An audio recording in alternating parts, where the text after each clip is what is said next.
¿Qué tal amigos? Este es su podcast, Así eran las cosas, con todo lo referente a temas que tal vez no te interesaban, pero seguro te interesarán.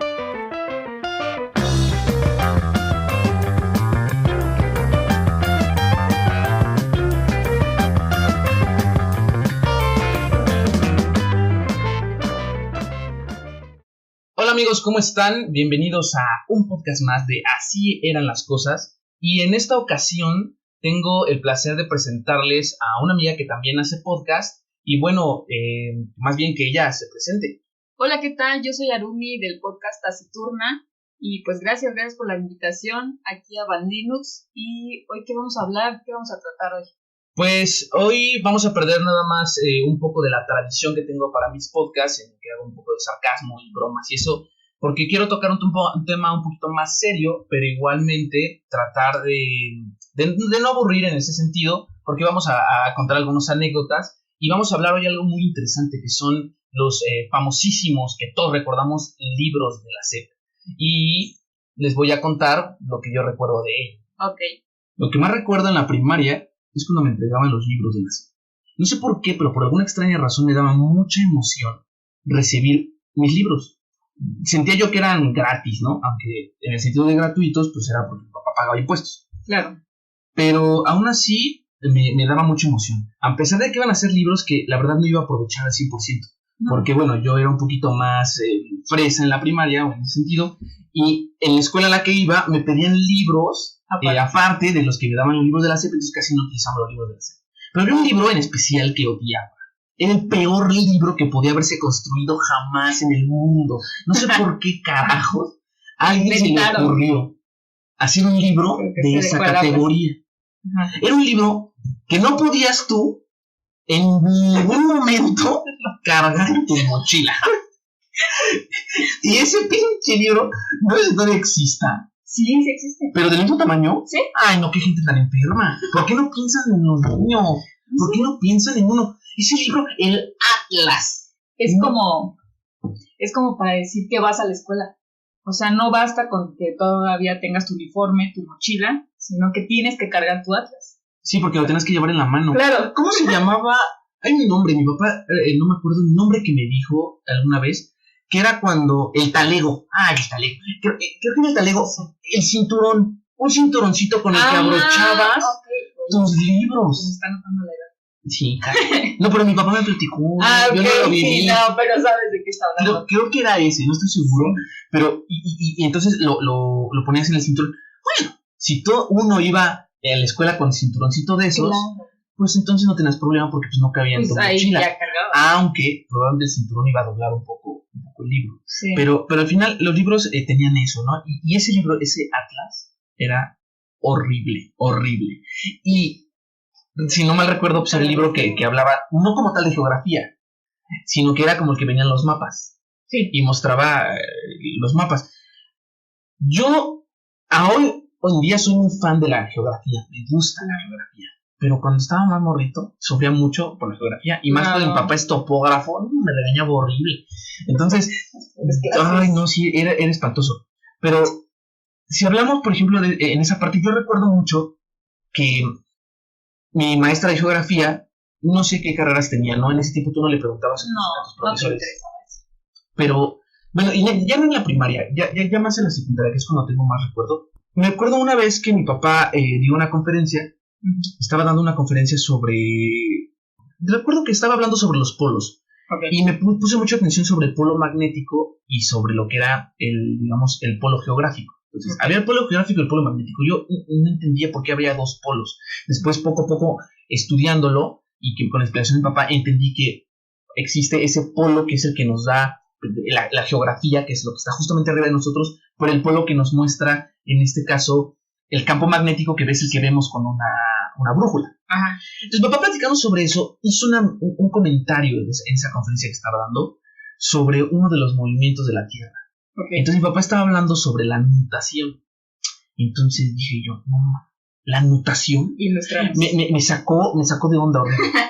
Yo llegué a la secundaria y le dije, profesora, ¿cuántos movimientos tiene la Tierra? Y me dijo, dos movimientos. ¿2 movimientos? o sea, rotación y traslación, ¿no? Claro. Rotación y traslación. Le digo, pero yo escuché, no le quise decir de mi papá, porque me dio como miedo, dije, ¿qué tal si me dicen, pues tu papá está mal, ¿no? Sí, me dio como pena. Claro. Entonces, yo escuché en una conferencia, una conferencia a la que fui, pues con mi papá me obligaba, obligaba a ir a todo. Una conferencia en la que fui, donde hablaban sobre que la Tierra se mueve, tiene como 5 movimientos, y hablaban uno que era la notación. ¿Me podría explicar? No, la maestra se descuadró horrible. ¿Qué pasa este niño? Sí, se fue como para atrás y como que me dijo así de... No, mira. No recuerdo exactamente bien lo que me dijo, pero fue algo así como de... No, o sea, es que no son movimientos como registrados. O sea, la Tierra tiene como bamboleos. como un vaivén. Pues una mamá. No están comprobados todavía. Son así como bamboleos, ¿no? Y entonces dije, no. En mi libro de geografía, bien. Sí. Y entonces busqué en mi libro de geografía, y en mi libro de geografía solamente venía la rotación y la traslación. Claro. No venía un movimiento más. Entonces, yo creo que en esa parte los libros de la SEP tienen ese detalle, ese error, en el que tal vez crean que no tenemos la capacidad, estando más chavitos, para poder entender más cosas de las que se supone que debemos aprender, ¿no? Claro. Por lo tanto, desde ese momento me empecé a como que abrir mis ojos a sobre todo lo que era yo sentía que me engañaban, ¿sabes? Sentía como que vivía en un mundo como de mentiras de la escuela donde no me decían todo. Y el problema más grave era cuando yo preguntaba. Entonces, cuando preguntaba, porque igual fue cuando me corrieron del catecismo, fue por eso, ¿no? Así, porque preguntaba cosas que yo leía y yo trataba de buscar, Yo decía, oiga, pero es que ¿dónde dice eso, no? O sea, ¿dónde? Y me decían, no, pues es que eso fue obra divina. Pero aquí, ahí no entiendo, pero aquí en la escuela, una profesora no me podía decir que era obra divina. Me tenía que explicar y jamás pudieron como explicarme como tal eso. Mi padre fue el que más trató de llevarme sobre ese sentido. Y creo que ahí viene ese detalle. Ahora, me contabas, Arumi, sobre los errores que encontraste en uno de los libros de la SEP, de la aplicación, pero a ver, platícame sobre la aplicación de la app. La app de la CONALITEC. ¿Qué es la CONALITEC? La Comisión Nacional de Libros de Texto Gráfico. O sea, existe una comisión. Exacto. Yo tampoco sabía esto, lo investigué, porque existe una comisión que se dedica solamente a distribuir los libros de texto gratuito. Y llegan hasta las zonas que tú menos crees posibles. Pero donde hay solo distribuye. Solo distribuye. Bueno, también es la editorial. Ellos se encargan de juntar los libros y distribuirlos. Trabaja en conjunto entonces con la Secretaría de Educación Pública. Claro, la Secretaría de Educación Pública es la que les dice, mira, este es el libro que vamos a reproducir, lo quiero por tantos miles de libros, ¿no? Entonces la CONALITEC hace su lista, obviamente a las escuelas les dice cuál es el número de sus alumnos, ellos hacen la relación y es cuando empiezan a reproducirlos. Hicieron una aplicación donde tú puedes consultar padrísimamente. Sí. Fíjate, tantos años que no... Bueno, ¿cuántos años tenemos que no tenemos un libro de texto gratuito desde la secundaria? Bueno, yo no me acuerdo de la secundaria, me acuerdo de la primaria.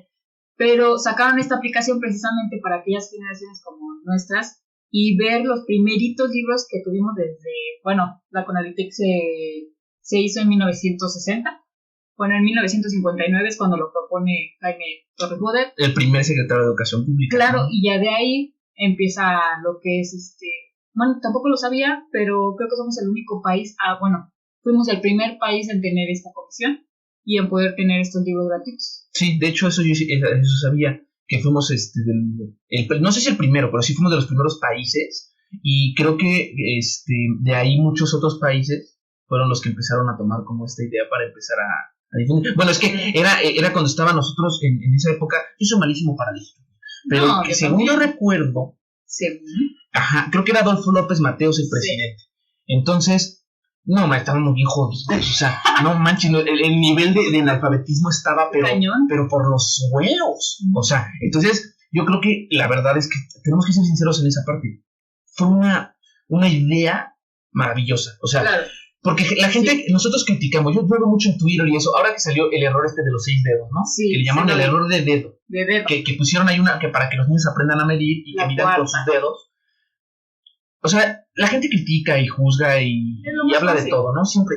Pero no nos ponemos a pensar de que realmente eso es increíble lo que se hace de poder llevar tantos libros de texto, 220 millones, algo así. No, son muchísimos.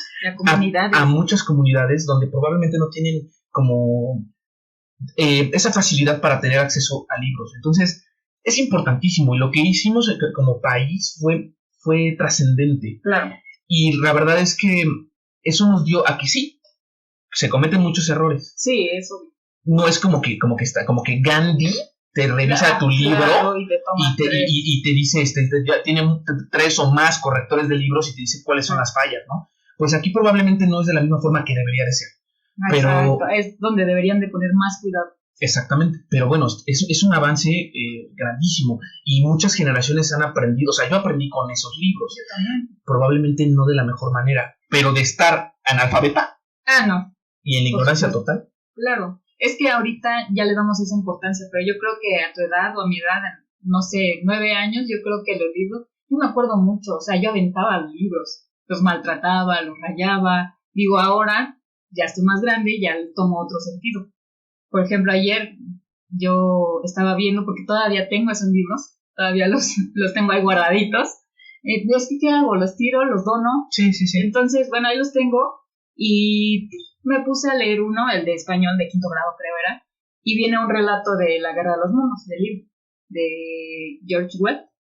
Y pues me puse a leer el relato, que es de una narración en radio, donde venía la nave, y entonces pues yo la estaba leyendo muy apasionadamente, hasta hice los ruidos de la radio, porque te dice, ¿no? El locutor, y luego la nave espacial, ruidos de la nave espacial. Entonces yo estaba jugando, me estaba metiendo mucho en la lectura, y había un pequeño error donde se repetía la misma palabra, hombres, corrían, etcétera, etcétera. Entonces sí me detuve y fue así como, ¿por qué no vieron este error? O sea, se supone que la editorial que da estas lecturas, o sea, ni siquiera son lecturas de 5 páginas, era una página.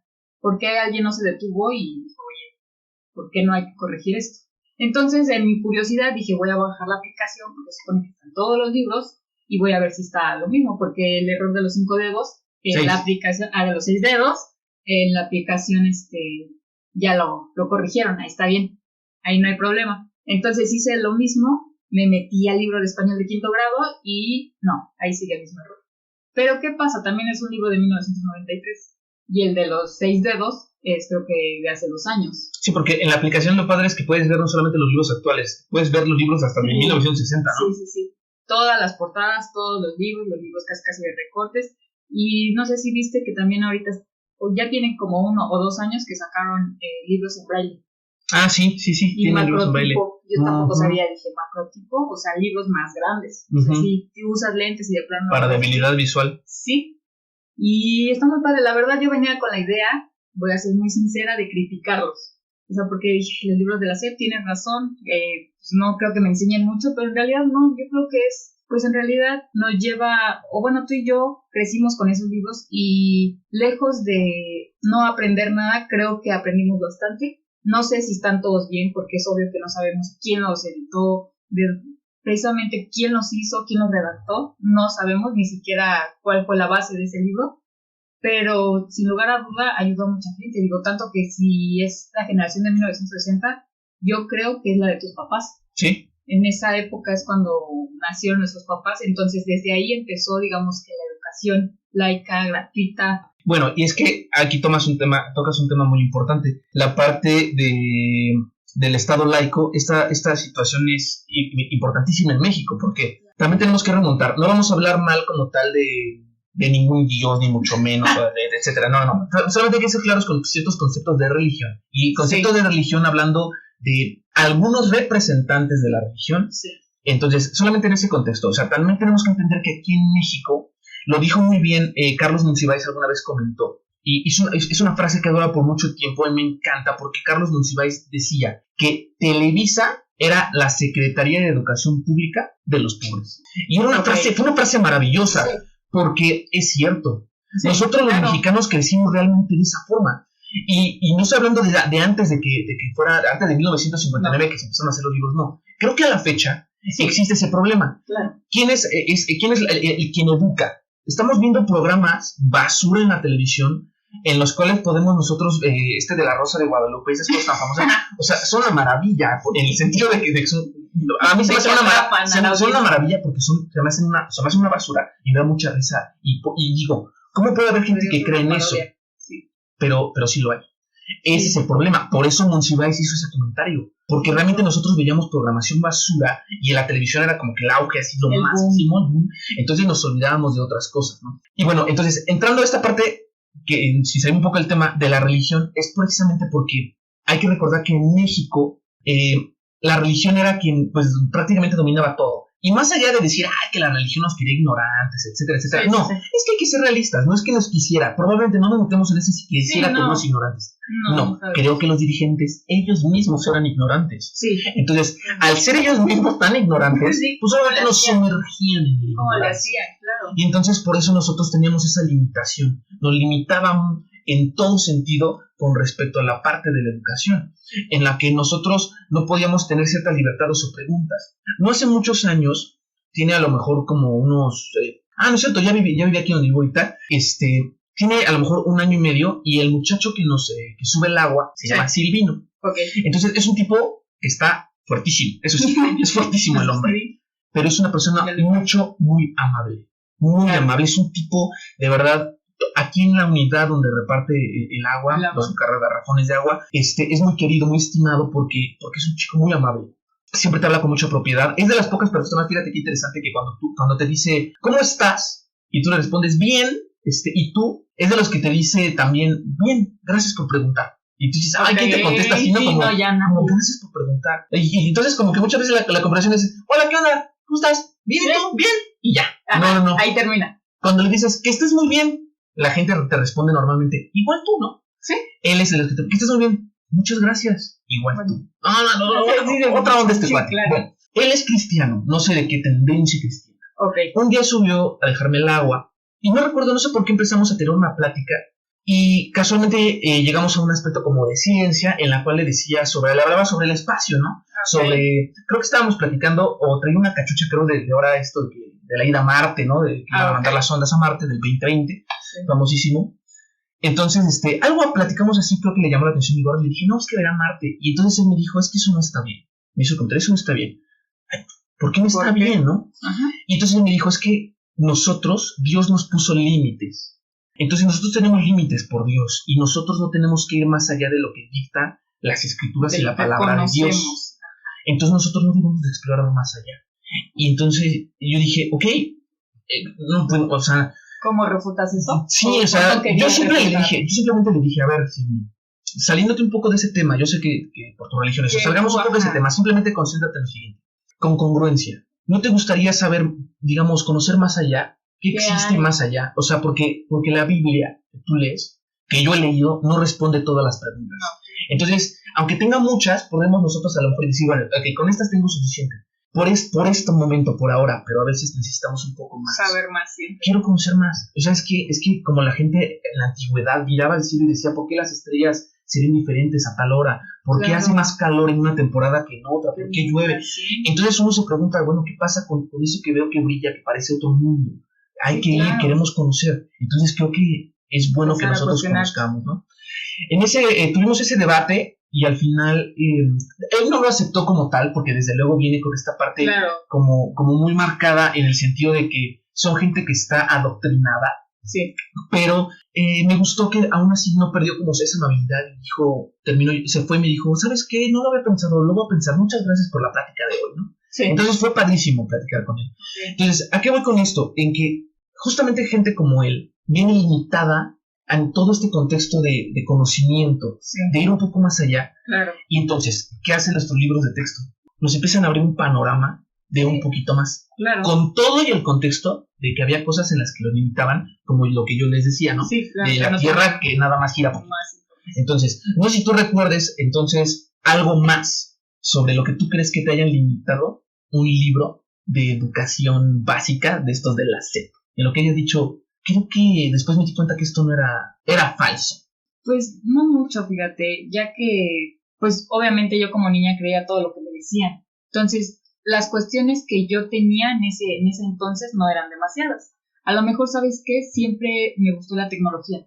O sea, me acuerdo mucho que en la primaria, ya a final, sexto, nos empezaron a dar clases de computación. Entonces, yo desde niña, o sea, desde que antes de que me dieran clases, mi papá ya había comprado la primera computadora y toda la onda, ¿no? Entonces, yo como niña, pues, ¿qué haces? Picas botones y empecé a ver cómo funcionaba una computadora. Entonces, cuando yo llego ya a la escuela y me empiezan a dar clases, y cuando la maestra no me enseña como yo quiero que me enseñe, o sea, ella me dice, no, pues prendan sus máquinas. Y todos los niños así como, oigan, pero ¿cómo la prendemos? Y así como que yo llegaba, pero no por decir que yo soy mejor que los demás, ¿no? O sea, porque yo sabía, yo decía, pues aquí hay un botón, aquí podemos prenderla. Entonces, lo que no me gustaba es que era, no tanto con los libros, fíjate, porque en realidad ni existía un libro de computación.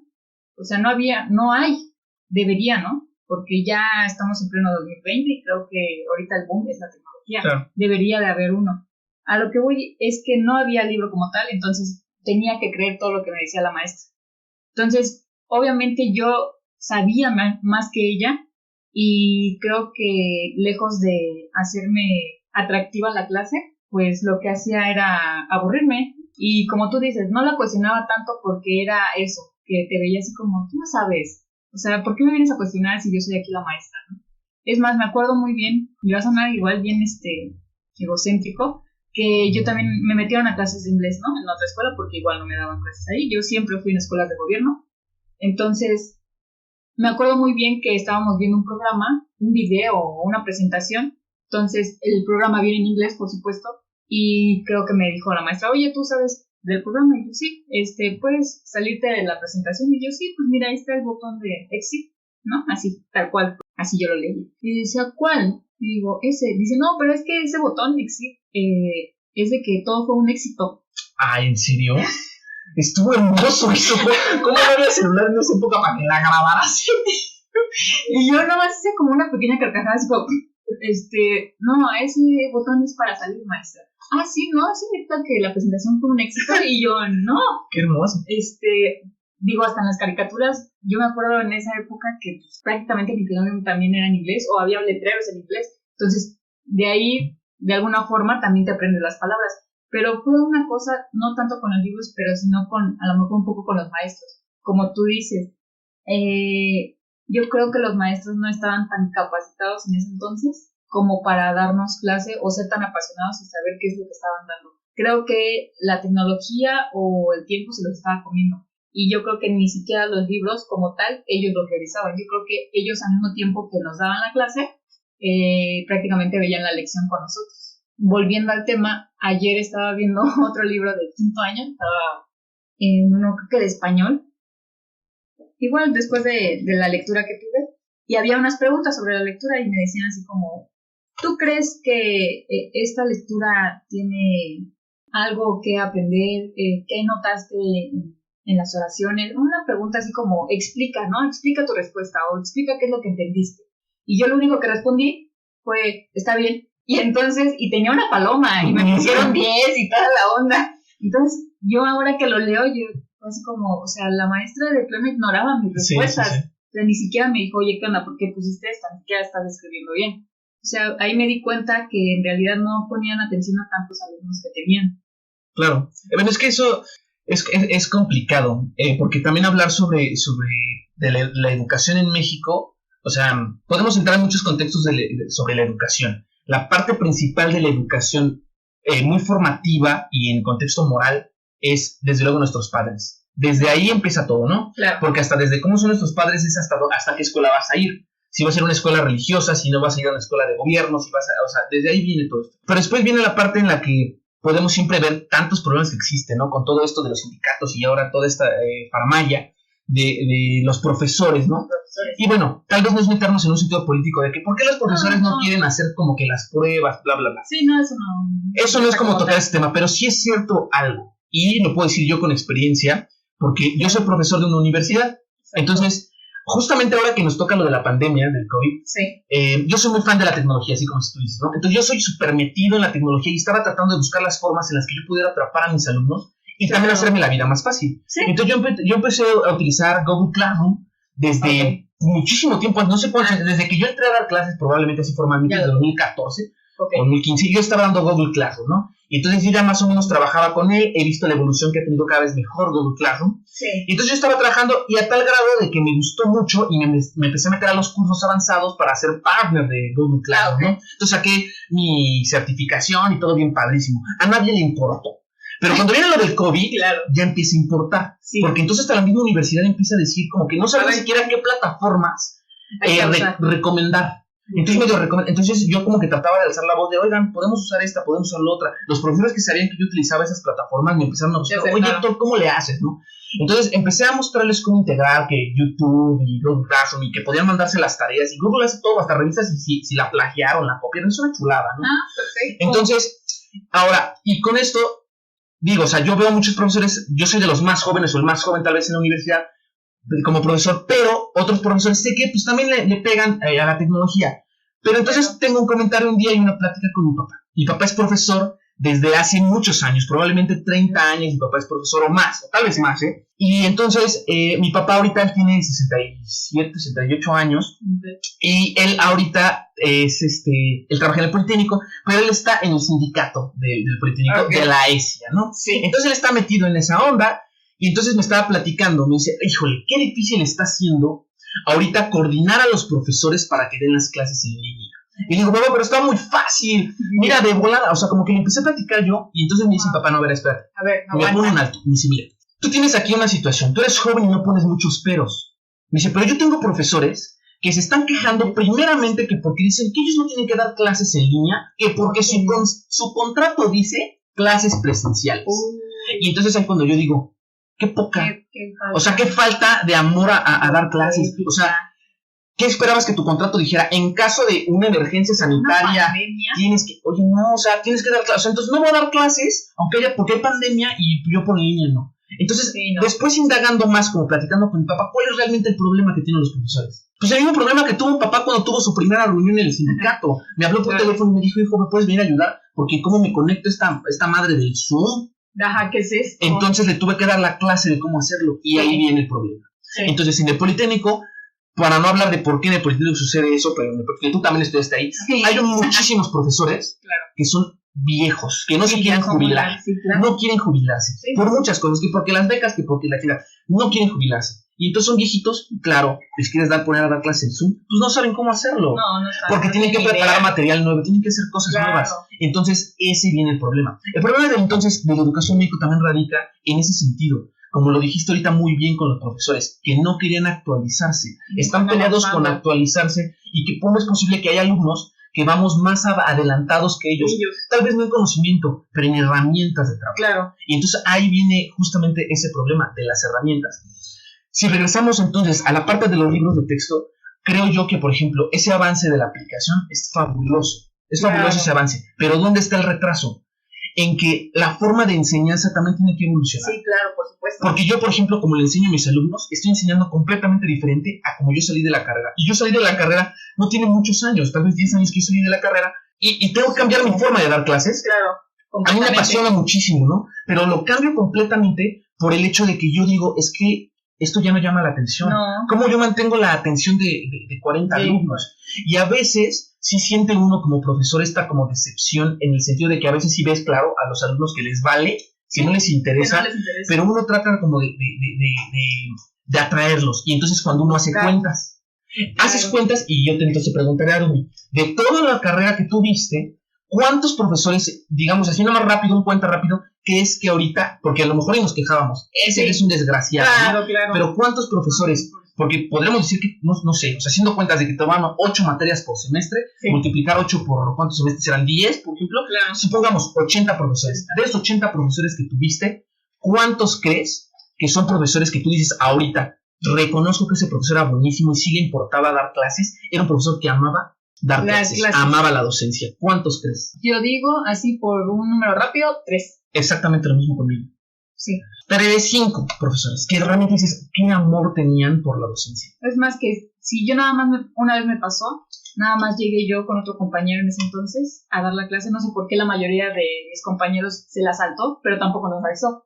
Entonces llegamos, tocamos puerta y nos dijeron, ¿ustedes se van a venir a clases? Y pues sí. Y sus demás compañeros, pues no sé, maestra, o sea, no les avisaron que se la iban a saltar. pues no, creo que no les caemos bien. Dijo, bueno, pero ustedes quieren tomar clases, pues sí, ya estamos aquí, o sea, ¿qué queremos hacer? ¿Nos vamos a la cafetería o qué? Dice, no, pasen, yo les voy a dar clase. Perfecto, nos dio la clase nada más a nosotros dos. Hicimos unos ejercicios y me dijo, nada más por venir a esta clase los voy a exentar. Pero, o sea, sí tienen que seguir viniendo. Claro. Nosotros sí, perfecto. Entonces ahí te das cuenta que no les importa el número. O sea, en realidad sí les importa dar la clase, porque qué fácil hubiera sido. ¿Saben qué? Pues mejor sí váyanse a tomar un cafecito, damos la clase por vista y ya nos vemos la otra semana. Claro. Entonces sí, 3 maestros yo creo que me tocaron así. Que podría ir solo un alumno y con ese alumno podría dar clase. Sí, y es que así es como debe funcionar. Yo me acuerdo de una, no de la carrera, de la vocacional. Y porque de aquí voy a retomar un poco lo de los libros de la SEP. Ok. Tuve una profesora de historia, yo soy malísimo para la historia. Por ejemplo, mi mamá es buenísima para la historia. Mi mamá acá le encanta, por ejemplo, hablar de Juárez, le fascina. Y yo luego, por llevarle la contra, digo que yo soy fan de Porfirio Díaz y de Maximiliano, claro. No, pero cuando llego a tener discusiones con ella, pues siempre me da la vuelta, porque ella sabe mucho de historia. Ella siempre leyó a Francisco Martín Moreno, a Paco Ignacio Taibo, le gustan mucho esas lecturas, y se avienta ese libro como de 2000 páginas de Pancho Villa, ¿no? Por ejemplo, yo no recuerdo nunca que me hayan dicho quién era Doroteo Arango. Yo no recuerdo nunca que me enseñaron. Nunca. Siempre fue Pancho Villa. Hasta que uno después empieza a interesarse. Mira, ese güey se llamaba Doroteo Arango. Y eso debería de saberlo un niño, ¿no? Sí. Ahorita chiquito que ya empieza a ver la historia de... Sí, que le preguntes. Desde la independencia, revolución, de la reforma. Todo eso debe ser cómo se llamaba este cuate, ¿no? Yo me acuerdo que en internet alguna vez se ponía de moda de, oye, ¿tú quién crees que era más importante? Y hasta le cambiaban. En la revolución, ¿no? Ajá, o sea, se los cambiaban todo. Una palabra para que ¿Quién crees que era mejor? ¿Morelos o Pavón? Y la gente, no, yo creo que Morelos era mejor. Y otro, no, mejor Pavón. No, yo creo que Pavón. Alguno por ahí, no era Morelos y Pavón, que no se apellidaba en el mismo. Sí, pocos. Entonces te das cuenta de cómo andamos, ¿no? Pero bueno, entonces yo tuve una maestra en la vocacional que cuando se presentó, así, pero bien estricta, dijo, a ver, yo amo la historia. Yo soy historiadora. Y aquí, si les gusta la historia, van a aprender muy bien y van a saber. Si no les gusta la historia, ahí yo paré la oreja. A ver. Van a aprender historia y voy a hacer que les guste. Ok. Y van a aprender. Te cambió el mensaje. Ahora le dije, bueno, dije, yo iba a decir, y si no les gusta la historia, vayan, salgan. Lo primero que agarró, fíjate, qué chulada. Agarró un libro de historia de la SEP. Sí. Lo abrió y nos lo puso así enfrente. Dijo, ¿quién es este que está aquí? Y todos supimos de volada, porque yo dije, yo en esa historia yo soy experto. Dije yo, hasta mi papá me llevó a conocer ahí. En serio, una chulada. Hasta hay un monumento enorme. No monumento, una estatua. Enormísima. Y dije, yo sé quién es ese señor. Era un chavo medio mamey, o sea, con un cuerpo trabajado, así como sí, muy fitness, que estaba cargando en su espalda, no sé, fácil como unos 800 kilos de concreto. Y liberó a toda la banda acá en la lóndiga de Granadita, ¿no? Y todos dijimos, pues es el Pípila, por favor, super Pípila. Y dijo la maestra en ese momento, esto no existe, esto es falso en la historia. Y dije, ¿qué? Perdón, pero, o sea, ¿qué edad tenía yo en la vocacional? No sé, a lo mejor tenía como 17 años. Sí. Y yo dije, a ver, ¿cómo? He vivido engañado todos estos años de mi vida. Sí. Yo desde que estaba en la primaria me dijeron que el Pípila, que una chulada, lo que hizo por nuestro país. Y la maestra, sin darnos mucho, no más darnos a pensar, me dice, le dice un amigo, a ver usted, ¿cuántos ladrillos puede cargar? No, pues nunca he cargado ladrillo. ¿Cuánto pesa esa mesa que tiene ahí? No, pues como 4 kilos. ¿La puede levantar? Sí. ¿Cuánto tiempo puede cargarla? No, pues tan. ¿Cree usted que podía llevar 20 kilos en la espalda? A ver, carga a su compañero. ¿Cuánto pesa? ¿50? ¿Lo puede llevar en la espalda? ¿De aquí en un pasillo? Tal vez, ¿no? Pero a ver si pesa 80, si pesa 100 kilos. No. Ya dije yo, sí es cierto. Y después dijo, miren, los fusiles que se utilizaban en ese tiempo, pues disparaban, nos platicó más o menos como del arma, ¿no? Cómo era. Disparaban unas balitas, así asado. Obviamente, para que él pudiera recibir los impactos de bala y no atravesar y romper ese concreto, tenía que ser de concreto grande. Claro. Sí, como la que dibujan aquí en este libro de la serie. Sí. Así de ancha.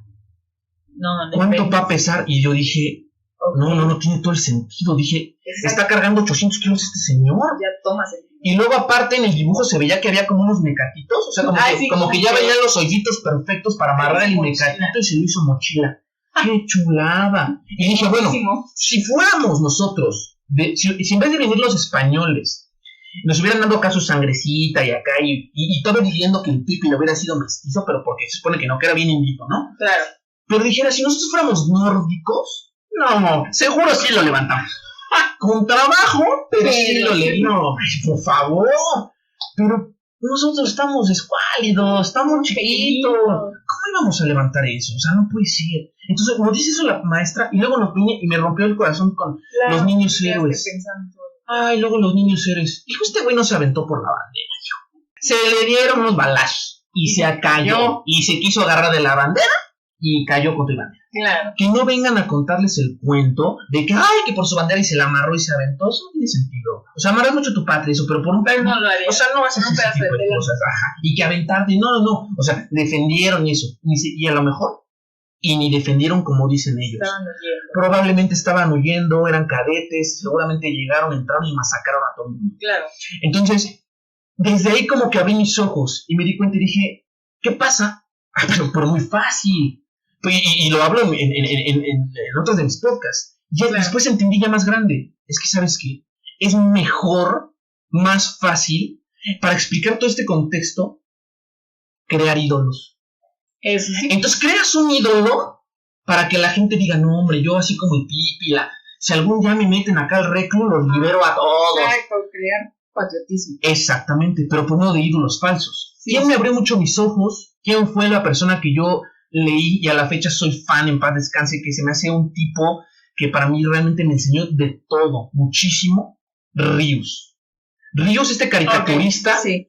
Ríos fue el que más me enseñó porque sus libros son maravillosos. Sí. Con comedia y cómic increíble. Por ejemplo, yo leía a Sin Calzón, Sin Inspector, que hablaba sobre política, era un indito que andaba en ese mito de la política. Aprendí tanto que realmente eso me dije, ¿por qué no hacen algo como esto? Claro. Con cosas reales para los libros de texto y no nos vienen y nos crean ídolos falsos, porque al final del día eso es lo único que nos están llevando, ¿no? A nosotros creer en falsedades. Entonces, no sé tú qué opinas, pero si vemos esto de los libros del texto, creo que más que errores ortográficos, esos son los errores que tienen esos libros de texto. Claro. Esas partes de falsedades, de falta de que nos llenen más de conocimiento. Claro, de omitir tantos datos importantísimos, en geografía, en historia.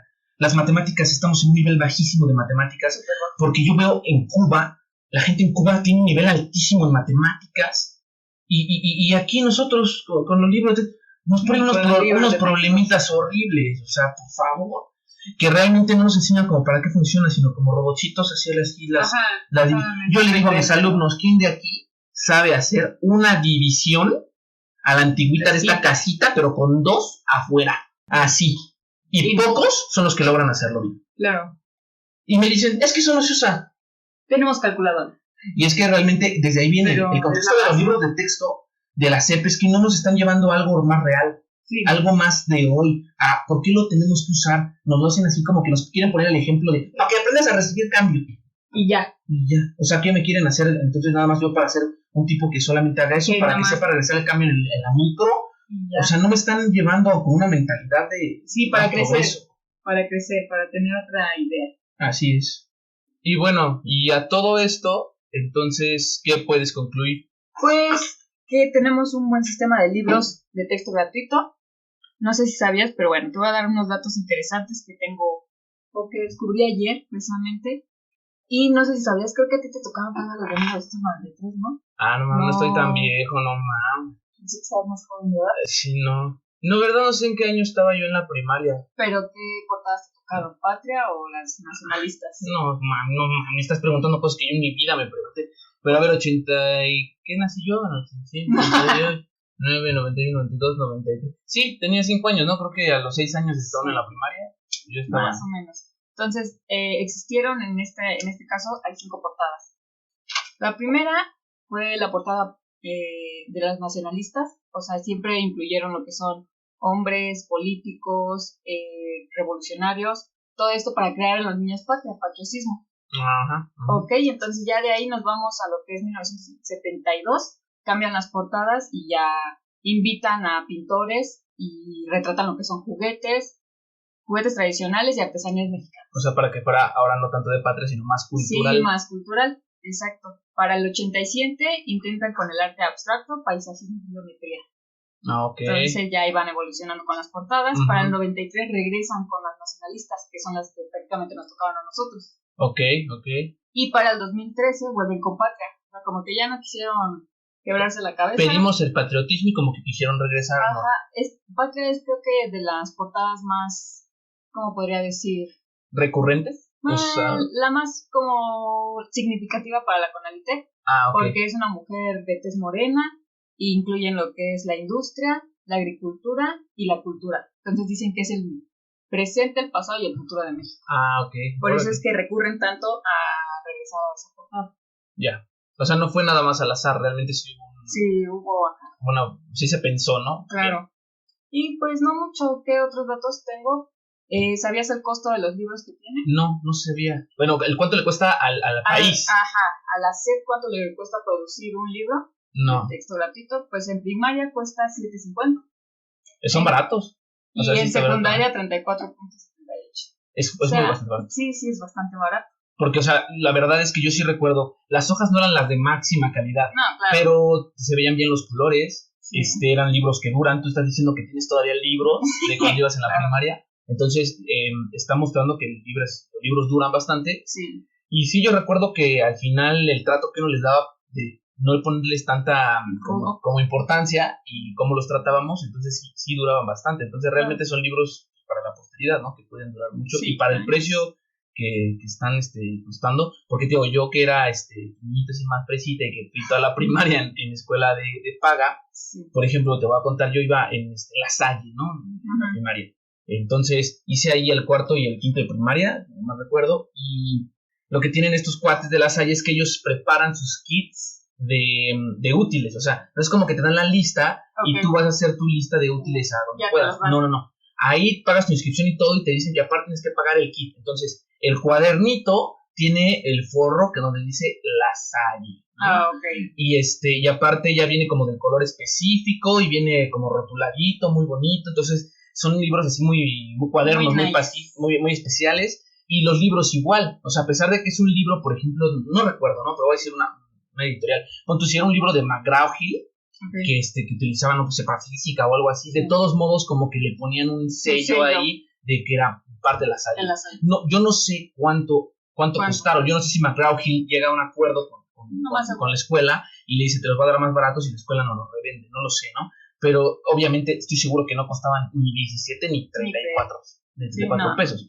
Era un libro seguramente de arriba de 150 pesos. Claro. ¿No? Entonces, ahí en este caso sí, te digo, yo creo que que sí en el país tenemos como esa oportunidad de por lo menos tener los libros de texto gratuitos, que como tú dices, la idea era tal vez criticarlos, pero pues bueno, a pesar de todas las fallas que se tienen, tenemos que entender que el esfuerzo que se hace desde un principio para poder tener este tipo de cosas y este acceso, es que realmente México está mal en el contexto de la educación, probablemente por cómo se ha estado dirigiendo.